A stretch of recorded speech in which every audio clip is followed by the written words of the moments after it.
fresh outs to King So Rich. I'm over here with the King ENY Schemes.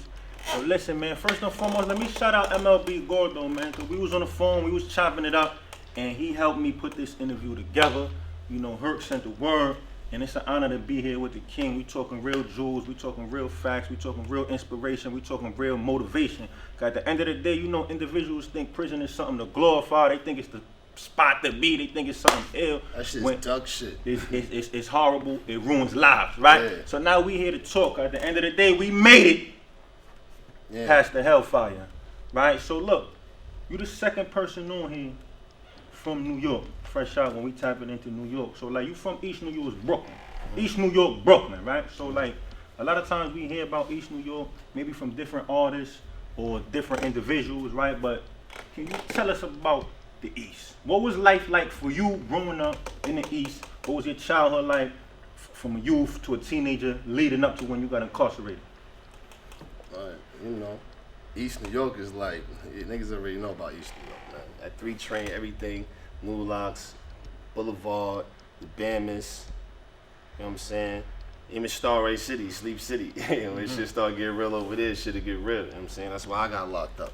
But as far as East New York, I grew up Bus Stop Barbershop right there, Pennsylvania Workman and shit. You know what I'm saying? My uncle was a kingpin back in the day, so he died years ago. But that's a long story. But other than that, that's where I grew up at, so I knew everybody. I got kicked out of school. So when I got kicked out of school, that's how you start knowing niggas and shit. A lot of people think you just gonna know somebody from your hood. A lot of niggas don't even believe they hood. A lot of niggas don't even know nobody. You know what I'm saying? So I started getting kicked out of school, going to 302, 218, Gersh, Starray City School, and that's how it was. You know, you had Crossroads, Sparfield, all these niggas you ended up into. I was a bad kid. You know, get it twisted. I wasn't a good kid. I was a bad kid. And then jail really made me on some G shit. It made me a man because I'd have been dead if I ain't go to jail. Guaranteed facts I was gonna die. I already know that. I'd have been in jail for a long time, for a longer time. I was gonna come home. But I don't want to glorify East New York as being that's the only thing they had. It was wild stuff to do in East New York. Is that what you choose to do? I chose to do bad shit. I chose to go out there and do whatever I wanted to do. You know what I'm saying? And that wasn't coming because of my household. You know what I'm saying? My household, my mom's is official. So it's the streets. You get out there, them shit's gonna grab you. Like literally, they definitely gonna grab you. You know what I'm saying? Like if you don't know what you're doing, I want to play sports. So you know Starray City is like a sports neighborhood and all that. So I'm playing ball and all that. You know, my peoples is from New Locks, Georgia, you know, Williams and all that. My cousins from New Linton and shit. So that's where like I started chilling out at, and then I started staying in Starray a lot because my mom moved to Starray. So I started getting in school, playing sports, playing basketball and shit. Took a new wave. Blood started hitting me. When I turned blood, I was young, and I started fucking up.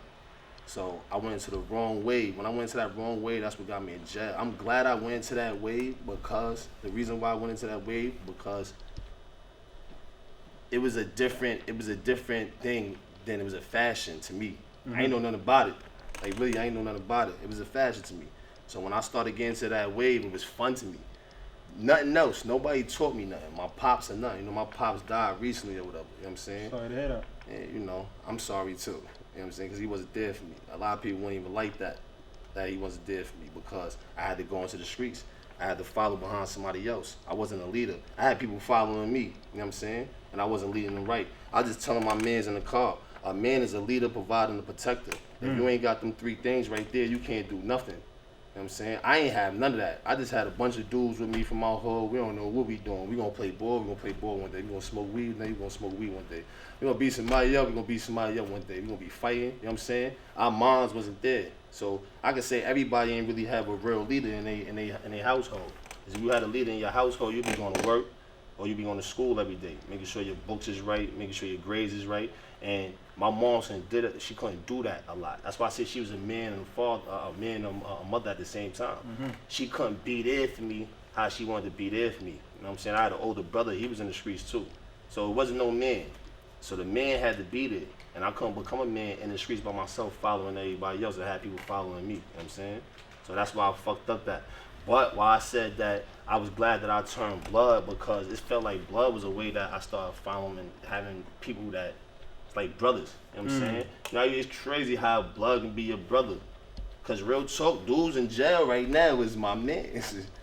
Lord, like, Absolutely. and I met these niggas off of game, like literally. You can meet dudes other ways too and all that, but I felt like when I was younger, if you ain't bang for me, you wasn't my family member. You know what I'm saying? That's how I felt. I felt like if you ain't bleed for me, you wasn't my family member. Anybody could talk to somebody, you know what I'm saying?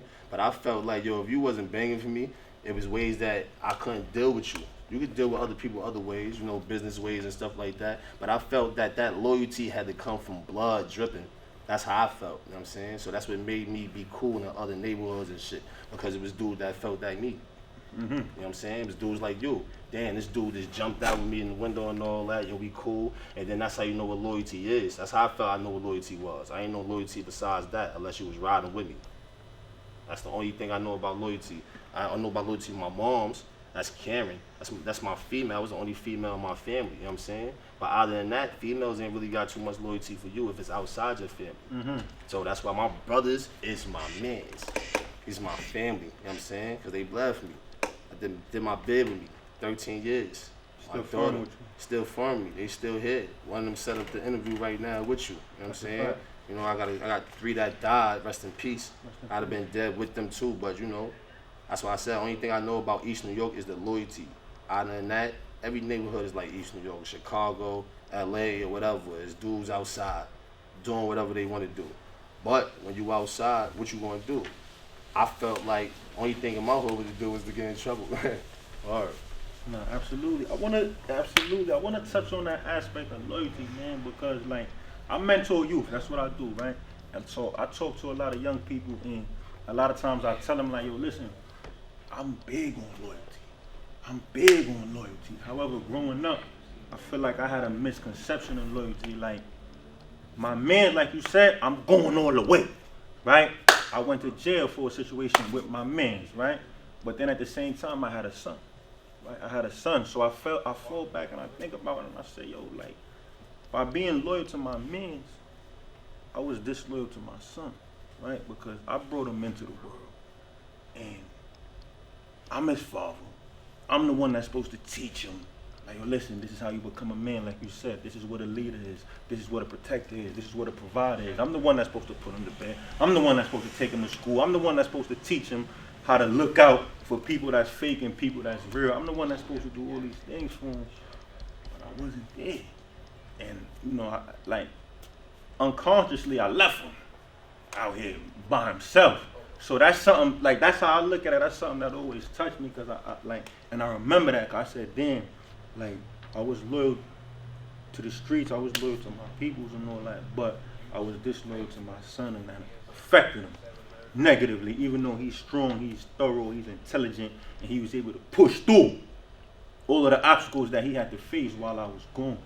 But like when you said that, like that sparked that thought in my mind, because a lot of times, like you said, mama love, like you said, your brothers that was there taking his. But you had to write. I had to write letters too, though. You know what I'm saying? I had to make sure, like, to my daughter when I was locked up and I was gone, so to make sure the mental was still there. Because, like you said, like I was just saying, it gotta be. It wasn't a mother and a father always in a household in East New York or anywhere. You know what I'm saying? It was probably always that mother. You know what I'm saying? Or sometimes you got some females that don't want to take care of their kids, so it'd be that father, and probably got the aunts and his moms helping and shit like that. But when I was in jail, I had to write letters too, because she gotta hear you. You know, kids gotta hear you when you in jail. If they not hearing you while you in jail, then anybody could be their father. You know what I'm saying? They gotta hear you. They gotta know, and then you gotta come home and show them. You can't just be in jail talking. You gotta come home and show them. So the first thing I did, I made sure, I went to go get my nails done with my daughter, get my toes done with my daughter and shit, and my niece. Because my brother been through some bids. So now I'm taking care of a bunch of kids. But other than that, you gotta show the kids that you gonna be there too. I gotta make sure I show my daughter I'm there for her, you know what I'm saying? I can't let her just see me out here running around and be like these other kids out here that got kids. They just run around doing nothing. Niggas ain't working. Niggas out there trapping. Nah, my daughter gotta see me doing something. You know what I'm saying? So that's why I came out and shot a video. Word, it didn't mean nothing, but I made her know that the support is there and we gonna do something. We gonna make something happen. You know what I'm saying? And I made that in jail. In my head, I said, anytime I speak to my daughter, I'm gonna let her know I'm gonna be there. I'm gonna be there. I'm gonna be there. My daughter used to tell me stuff on the phone that used to hurt my heart. Like she was 3, but she don't know what she's saying. You know, kids don't know what they saying when they're young. Absolutely. So she was on the phone one day, and I said, "Where you about to go, Yaya?" And she said, "I'm going outside." And I said, "You about to go outside?" I said, "You bundled up?" And she said, "What that mean?" I said, "You got your jacket on?" She said, "Oh yeah, I got my jacket on." She said, "You gonna take me outside?"